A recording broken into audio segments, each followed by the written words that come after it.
现在的市面上的95%的 NFT 已经没有任何价值了。好烂哦！可能也有点 BL 的癖好了。请问你是有被假结婚诈骗的经验是吗？我还以为你长期待在台湾就是因为有一些困扰。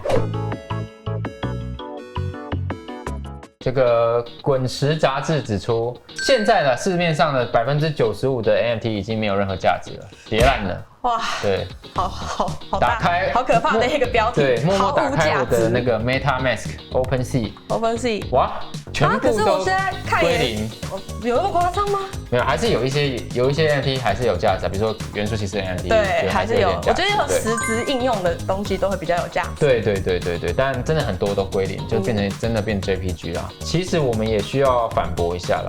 因为其实 NFT 不是只是拿来赚钱的工具，对不对？那我自己是有一些 NFT 项目，但我可能都会只是抱着尝鲜的心态去支持一下。但其实我比较没有带着说我期待它我期待它暴涨这种可能啊。真的是一个是我也买不起啦，比如说那当时哇一个 BAYC 值几百万台币、几千万台币，那真的是完全没办法买下手。对，我们上集不是有聊过 Friend Tech 吗？对，它就是一个把人发股票的一种，用 NFT 发股票，用 Token 发股票的一种模式。对，那他发的股票叫做 Key， 就是说你相信他，你投资他，就是买他的 Key。这个 key 它会有更多那种炒作涨跌的机会，你有可能会赚到钱。那里面就有一个人叫做 Levy， 对 Levy， 好像是前2大的，在 FriendTech 前2大左右的。它的 key 总价值啦，估值一度超越 BAYC， 就是我们说的 Bored Ape。就是全球第1名的 NFT 项目 Bored Ape 一度超越，所以他就给自己一个新的称号叫 BLYC， 因为他是 Levy， 所以他改了一个名字。对，可能也有点 BL 的癖好了。有可能。我们还是要帮 NFT 平反嘛，对不对？所以但是我们先科普一下什么是 NFT， 而且说简化一下，怎么样一句话来说明什么是 NFT？ 真的假的？你一句话就可以解释？你先说。我讲一下哦，要让这个8岁的听众朋友也听得懂。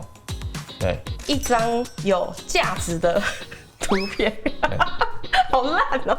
讲非同质化代币可能也很难懂。8岁的小孩哪懂什么非同质化代币？对。但其实 NFT 就是一种，好难讲，很简单哦，不可篡改，或者是可以追踪、可以验证的一种把数位档案去做一个变换的一种技术啦。我常常举的例子，其实就像是钢印证书的钢印，你帮一个东西盖上钢印之后，就认证了它，然后可以追踪它的一种技术，叫做 NFT 啦。不可替代，不可替代，全世界只有一个。如果你拿到那个是全世界只有一个的话，用区块链的技术保证说这个东西是世界唯一，然后只有你有。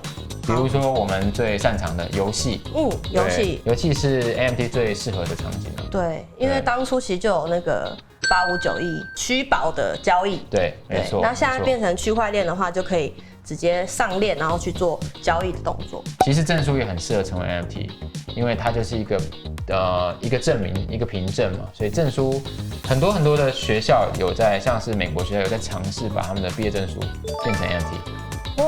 一方面有纪念价值，2方面它有上链，它可以被追踪然后不可以篡改，很酷哎。